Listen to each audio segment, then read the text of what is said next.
Hello, hello, everybody. Welcome to Last Week in Local for the week ending November 11th, 2019. It's almost the end of the year, Mary. What the hell happened to 2019? Like, I'm stockpiling Christmas presents in my office right now. I am not ready for this.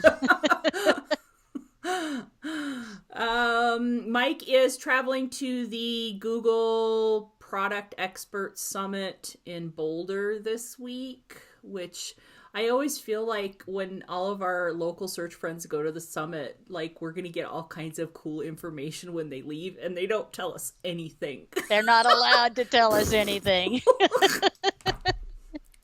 Wah wah, what a letdown. Anyway, why don't you start us off, Mara? What's up? What's on the agenda for the week? So probably the biggest news is a lot of chatter on the internet about a big broad core update that affected local as well as other things last week. And the article that I really enjoyed reading about it was by Roger Monti at Search Engine Journal. He's Martini Buster on Twitter. I suggest you follow him. Mm-hmm. And he's one of the real old timers. He was an old timer in search when I came into search, so that's pretty old. And what I liked about his article is he goes through and he has checked in with a lot of people about their thoughts on this update and kind of summarizes them. So he talks about what the recipe bloggers found, what the white hats found, what the gray hats found. So it's really interesting to read the entire thing. Mm-hmm. But then he ends with what we always say when we get an update is sit back, relax, and wait for this all to settle in before you start panicking about it, before you start writing about it like you know all the answers. This is par for the course for Google updates. Sit back, relax. Mm-hmm. I know that in local, Joy had a lot of information that was similar, didn't she? Sure, and she was seeing a lot of flux, rankings going up and down, traffic going up and down for quite a few clients. But then she said yesterday into this morning, it's sort of righting itself. It's coming back, and it's sort of like don't panic, as Mary said. We don't know what's going on yet. And the feeling is a bit in local that Google's kind of fine-tuning the algorithm and they just turned the dial a bit too much, and now they're dialing it back again to kind of find what they were looking for. It could, again, later today or tomorrow, turn the knob up again. We don't know what's happening, and like with the most recent BERT update, it could be a holdover from that, and it's like another iteration of that. We don't know anything about what's going on right now, and so any article telling you what to do something, do not listen to those people. There's nothing you can do at this point in time because we don't know what's going on yet. So I think that's the biggest piece of advice. Wait. Just right. Wait. And that's the biggest advice you can give to your clients too, mm-hmm. if they're hearing this chatter on the internet about how the end of the world is coming right. Again. Oh my God, my traffic dropped for one day. Yeah. So, huge lesson. Yep. Especially if you're a little bit new to SEO, is Google it tends to overdo it when they update their algorithm, and then as Carrie says, they then have to dial it back, and it takes them a while to get it in a place where they feel comfortable with it. That doesn't mean you should stop tweeting about weird stuff you're seeing on the internet, because that's giving them some feedback about what we think is crazy. Sure. And they do take some of that, at least on a whole, into account. Well, and not only they do, but the people that write about things, the more data and evidence they have that, okay, this kind of site saw this kind of result, then, I mean, that's how we found out about the Your Money or Your Life issues when that other Right. update happened, because people started sharing, hey, I'm seeing this kind of weird thing for this kind of site. So I'm not saying don't share that you're seeing weird stuff, for sure. I'm just saying don't start writing a bunch of articles about how to fix it, because we don't know what it is. So how can Yeah, you fix it if you don't know what it is? And exactly. don't be making a bunch of changes to your, oh, I have to change my SEO and I have to go change this and go change that. I don't think there's anything happening right now that's warranting you making a bunch of changes just because of this. Because of this or because of Bert. Yeah. Which it's been very clear there's nothing you can change to help Right. with whatever Just happened with Bert. keep doing good marketing. Right. And If you're speaking doing stupid shit, stop doing stupid shit. Then Google just announced a new AdWords extension that enables you to have a contact form that you can hook up to most of the popular sales systems. Google has done this a few times in the past, not with the webhooks with the sales systems, but they have at least twice in the past tried to do a cost per lead thing on AdWords and always kind of gave up pretty quickly with it. Um, the thing that I think this is going to do for users is to allow some businesses to compare the ROI that they get from AdWords to the ROI that they can get from LSAs, because I think that's a really important thing to know if you are using either one of them as a service area business.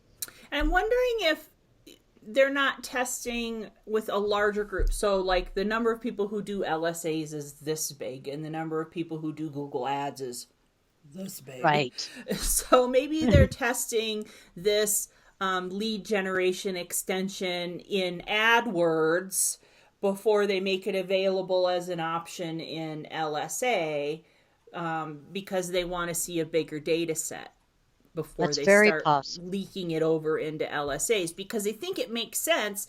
Right now, the only conversion point on a local search ad is a phone call, right? You get the phone call.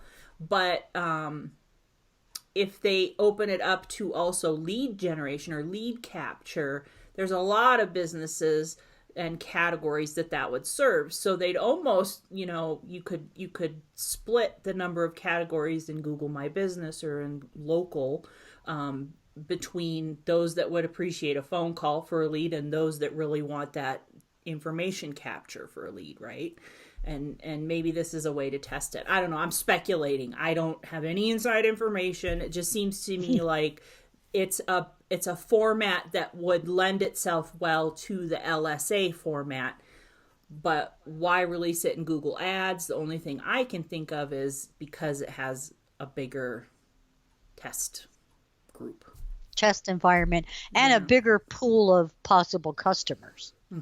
Well, and categories are limited in local search ads. Not every category gets a local search ad. So maybe they're testing it over there before they open up local search ads to a bunch of categories and give them a lead generation product that might be buggy, and that would cause a lot of issues as well. So, I mean, that's all speculation, but it seems to me like that could be what part of the process is. We'll see. All right. Then I ran across a tool called alsoask.com that helps you visualize questions people are asking. And this is very much an answer the public type tool.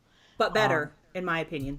Why do you think it's better? Because it scrapes people also asked questions, and I think that they're more relevant questions to what your audience might actually be asking. I think Answer the Public is very daisy wheeling keywords into possible questions and not necessarily real world stuff. If you read the questions that Answer the Public creates, Answer the Public creates, they don't make sense a lot of time because it's just sort of daisy wheeling, right?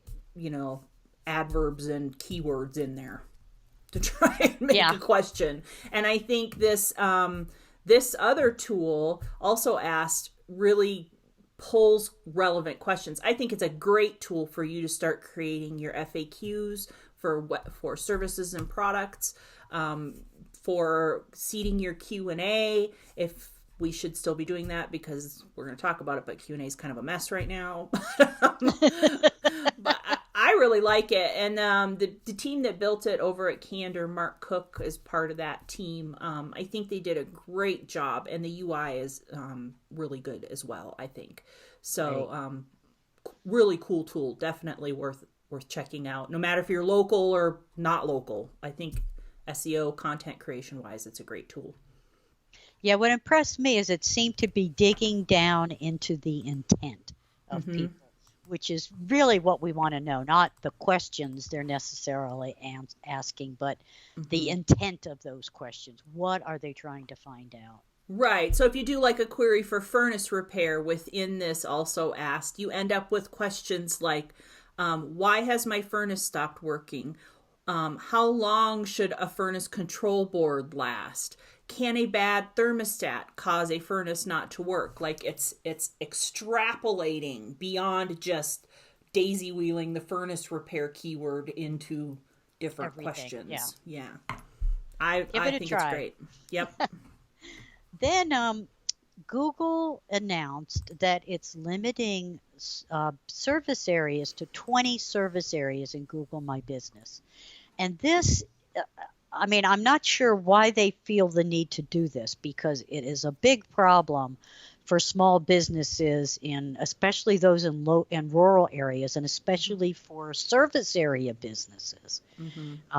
Carrie and I were discussing this in the pre-talk, and her husband services parts of 3 different counties. Google's answer is to just go up to a bigger area and call that your service area. Instead of a zip code or a town, use a county. Well, our county stretches how far? 100 miles to the Utah border? Yeah, it's 3,000 square miles. Yeah. From Glenwood Springs, which is the edge of Garfield County, to the Utah border is over 100 miles. Yeah. So it's crazy to think that somebody's service area might be that big. I mean, it's not good for customers. It's not good for the business to not let them actually designate their real service areas.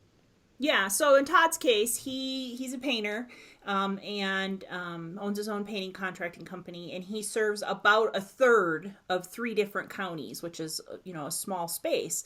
And so if we want to pick all the cities and towns and zip codes in those, it's over 20 for sure. So we can't pick all of them, but we also can't pick the county because, we have really big counties here, and that doesn't make sense. And so I complained about it on Twitter, and the worst part of this whole thing for me was I got a direct message from them, which of course I shared publicly because it was such BS, that said, instead of using zip codes, just use radius targeting in kilometers. Well, they don't have that feature anymore. You can't set radiuses anymore. So, their support people aren't even using their own product. They don't even know their own product anymore. It just blew my mind, and I can't figure out what they're doing. Why 20? What's the point? Do they think people are spamming it? Or I don't understand either. I think it's a terrible change. I am not on board with it. We'll see. And then lastly, I have the FTC put out an article for a brochure for social media influencers, telling them that they have to make their business partnerships obvious to their followers, even if they're not getting paid. And let's see here. Where is that article? But it's very clear in this article that they're saying if you have any type of relationship with the business, that you need to specify that, and you need to specify it on everything you do, not just on your about page or down in your profile somewhere. The problem I have is how in the heck do they think that they're going to enforce this? Yeah. But I guess it's a start. I think it's they're a start. handling. Mm-hmm. And they're talking about ads the same way partnerships the same way they talk about ads. They're realizing that this is a form of advertising, that even if money doesn't change hands, something of value is changing hands, and Mm-hmm. they want you to let people know about that. For sure. I think that I get really annoyed with influencers on Facebook and Instagram who are blatantly selling products and do not tag as sponsored or ads or paid partnerships. A few of them I've reached out to and said, you know, you really should disclose to your audience that you're being compensated in some way for this. And I've heard back from a couple of them, they don't care. They're like, well, I'm going to do it the way I'm going to do it until they tell me not to. Until they make you not Yeah. do it. Yeah, And which I think is crap and it does a disservice to their audience. And I've reported a couple of them. Nothing's ever happened from it. But I'm sure the FTC is absolutely overwhelmed between the sure. false advertising with reviews Mm-hmm. and the social media influencers. I mean, there's a lot of stuff going on with the Yep. internet right now. I agree. It's frustrating to me to see it because knowing what I know and doing what I do and seeing all these people say, oh, this is a great product. And I'm like, yeah, because they paid you to say that. And that's all I had. Is it? Okay. We mentioned earlier about Google's Q&A and what kind of a hot mess it's been lately. Mike Blumenthal wrote an article over at Gather Up about asking what is going on because we don't know. He doesn't know. But what we're seeing is one day all of the Q&A will be there and the next day 40% of it is gone. But the questions that disappear are still available when you start searching asking another question. They're surfacing in that suggested answer kind of environment, but you can't navigate to the questions and answers in the profile anymore in some cases, and they show up and then they go away and then they show up again and then some go away again, and we're not sure what's going on with it, but I think this is one of those things where we have to just wait until Google tells us what happened. They finally admitted a few weeks ago that they would look into it, but we don't know what that means. So, stay tuned, I guess. If we figure out what's going on, we'll let you know. Search Engine Journal put out an article about, I think it's 9 or 10 listing management tools for local SEO. With regards to citation and website listing management.